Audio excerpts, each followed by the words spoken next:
Good afternoon. This is Media Center Ukraine, Odesa, and we are starting today with the briefing dedicated to the export of Ukrainian grain.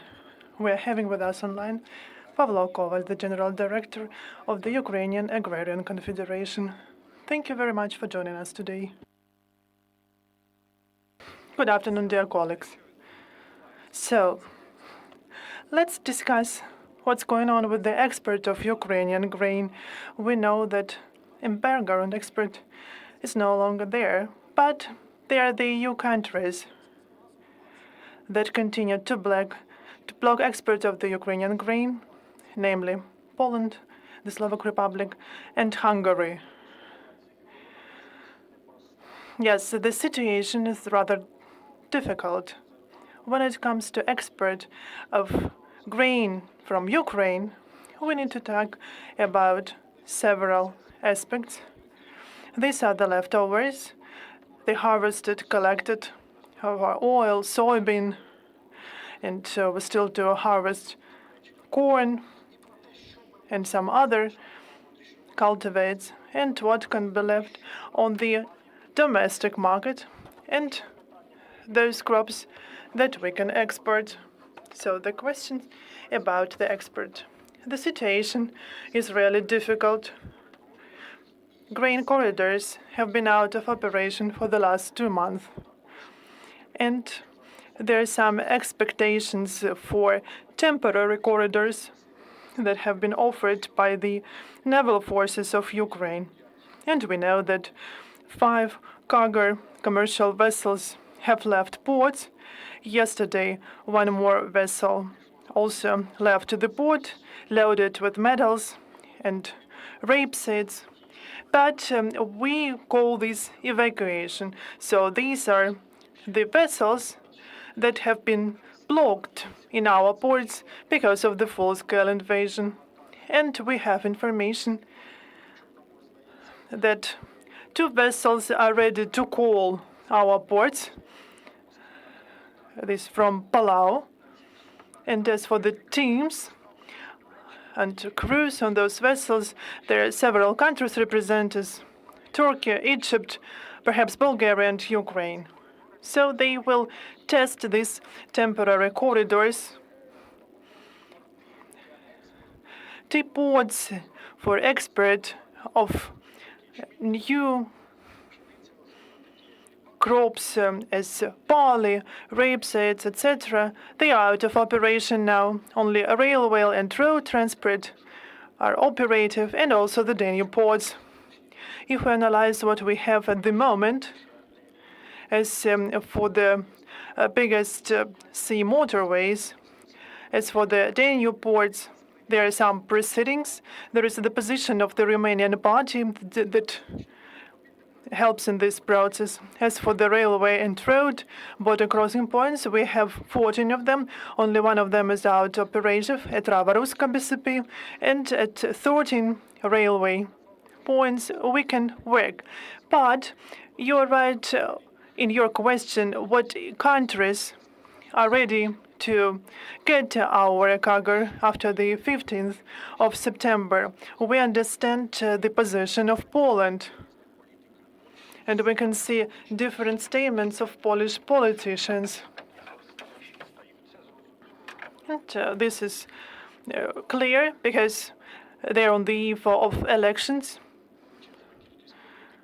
to their parliament in the Republic of Poland. A lot of politicians want to be part of a new coalition, to be part of the new parliament. And such statements should be expected in the future. President Duda has supported in several interviews the position of his government, his prime minister. There are quite harsh statements of the prime minister of Poland and the minister of agrarian sector, and they say that they are not going to allow Ukraine to join the EU. And these are political statements.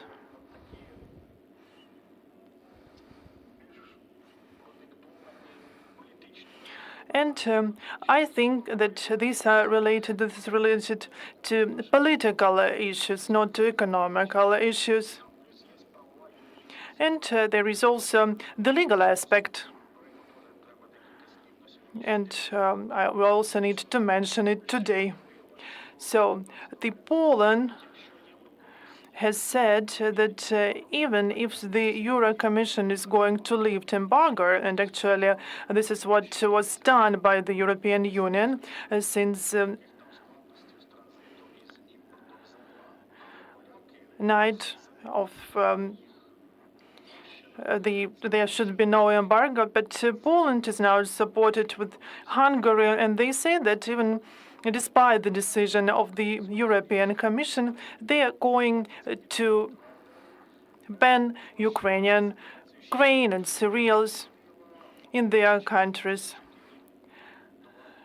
Hungary has included the 24 commodities, including agrarian products and food products. And the third country is the Slovak Republic that has joined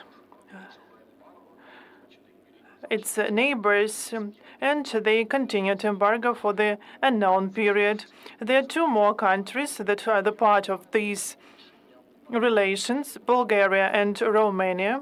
Bulgaria has lifted up any limitations to the import and transit of Ukrainian grain, and now they have a rather difficult situation. The Bulgarian farmers are on strikes.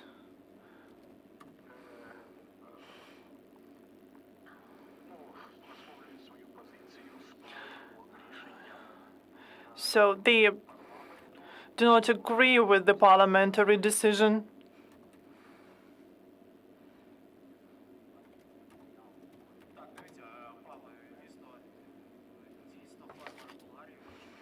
Yes, really, they're on rallies, the farmers from Bulgaria. And as for Poland, the Slovak Republic, and Hungary, it is known that Ukrainian is going to file claim against that. It has already done this.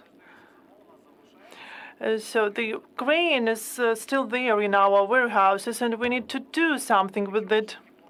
And if these countries continue to block this process, what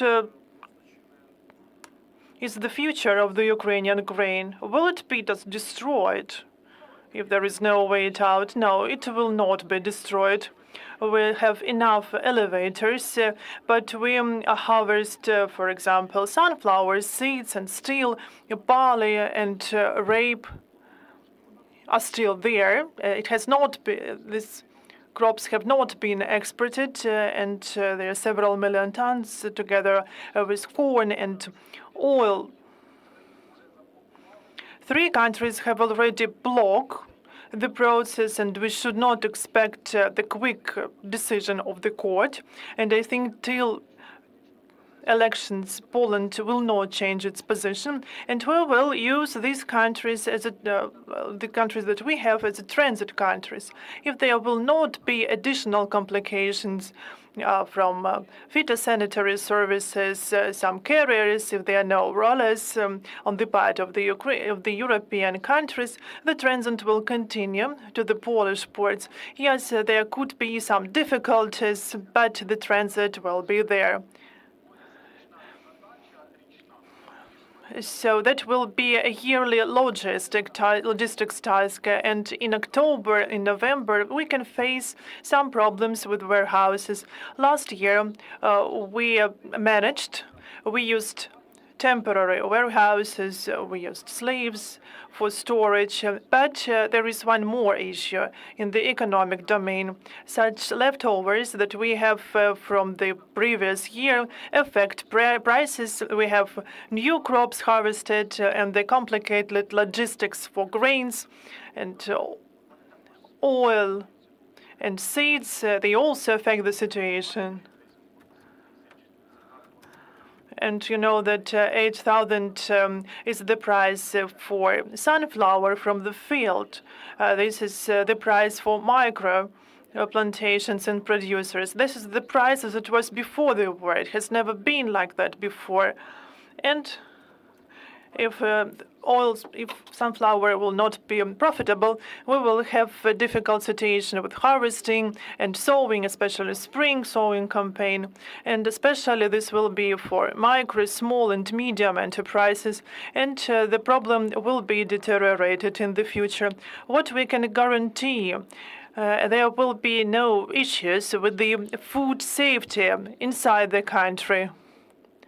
If we could expect lower prices on bread because of the lower prices on wheat, no, because there are other parts of production in the agrarian domain, logistics, where the prices are increasing. So this is the general trend to the slow increase of prices because of the seasonality. And there are also certain volatility on the international market. And unfortunately, for the second year in a row, Ukraine will not make use of those volatile prices because of the seasonality. And this also affects the situation in the international markets because there is not enough products on the international market. But the farmers of the aggressor country and also the EU countries, especially including those who block our grain, they can earn on this, as it was like last year.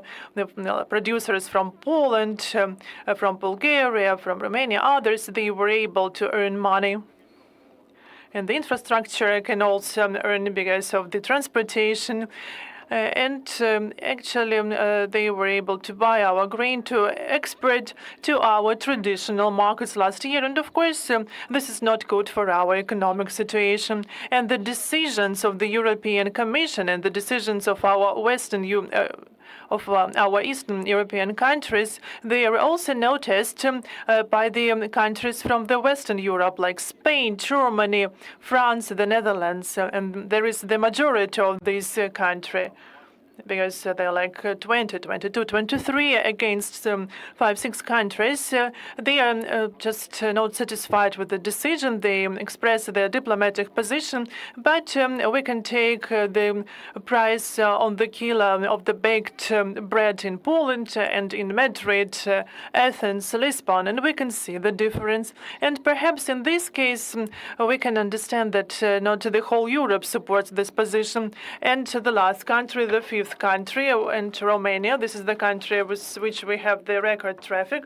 We have 3 railroad, Bessapes, and there are also the 10 new ports, port in Constanța.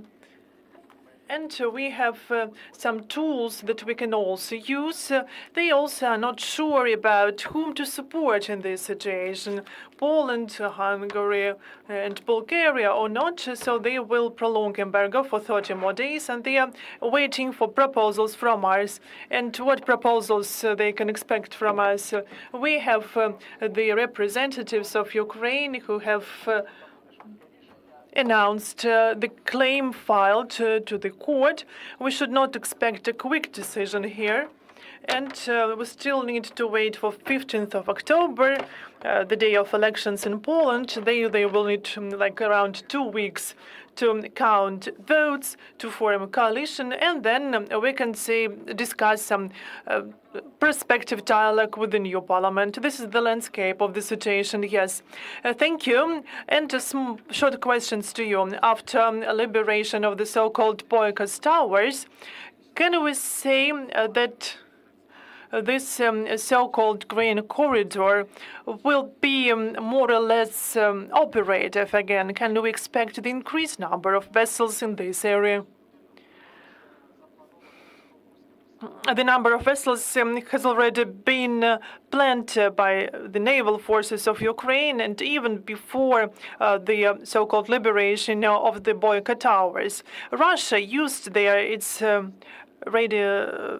these radars and other navigation systems. They don't have them anymore there, and we have installed our equipment there. So this was a double blow in the Black Sea area for Russia. And we can speak about some results there, that we can destroy their radars despite their air defense system triumphs. And for the last 2 months, I have been explaining that we do not close the topic of the grain corridors, but as for the format of grain corridors, will it be through the territorial waters of Romania, through the Danube estuaries? Will it be with the increased number of forwarders? What pilots will be involved in the process? What is the position of our business? What is about the insurance of freights?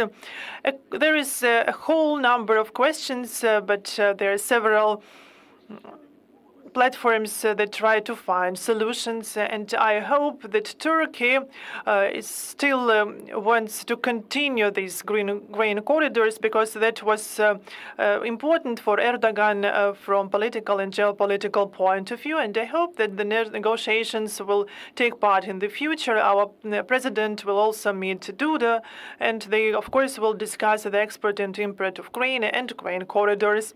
I think that Zelensky will discuss it not only with Duda, it will be discussed at the General Assembly of the UN. And I can agree with you, there are a lot of questions, but we hope that in the nearest future we will be able to find solutions for Ukraine. Pavlo, thank you very much for joining us today in our media center, Ukraine, Odesa. And I would like to remind that we've had with us Pavlo Koval, General Director of the Ukrainian Agrarian Confederation, and we discussed exports of Ukrainian grain. We will continue at noon. Stay tuned.